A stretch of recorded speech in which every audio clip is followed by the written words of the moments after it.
今日嘅體育達人咧，阿豪咧話要為大家介紹一項咧青春熱辣嘅運動。嗱，一班靚女達人咧個個都時尚性感，咁到底係一項咩運動咧嚇？一齊去睇睇。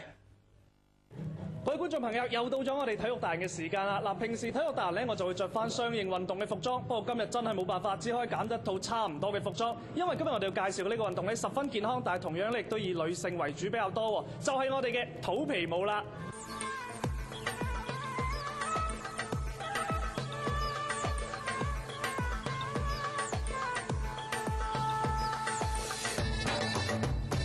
3名舞團嘅每位隊員唔單止青春靚麗、陽光十足，而且實力都十分強，獎項可謂係多攞攞啊！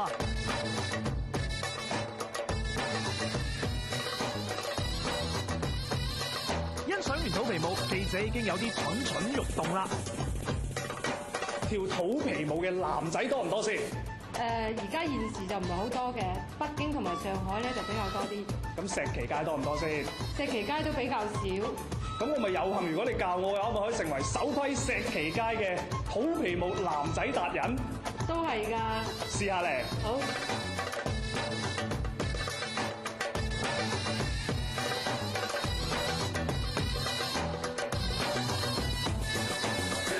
佢哋話仲攰過打網球，其實係真㗎。今日我又本住打爛沙盤問到篤嘅精神嚟為各位觀眾朋友問問關於肚皮舞嘅知識。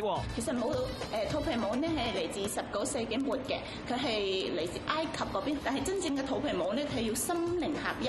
佢注重每一個動作嘅關節，佢可以講話係用心去同肌肉連成一體，然之後再去跳舞嘅。我哋可以咁講，因為肚皮舞咧，佢本身就係針對腹部，針對我哋嘅手臂啦，同埋提臀啦、胸部啦，同埋呢個腰型嘅。40分鐘嘅肚皮舞可以等於係1個鐘嘅打網球，可以咁講。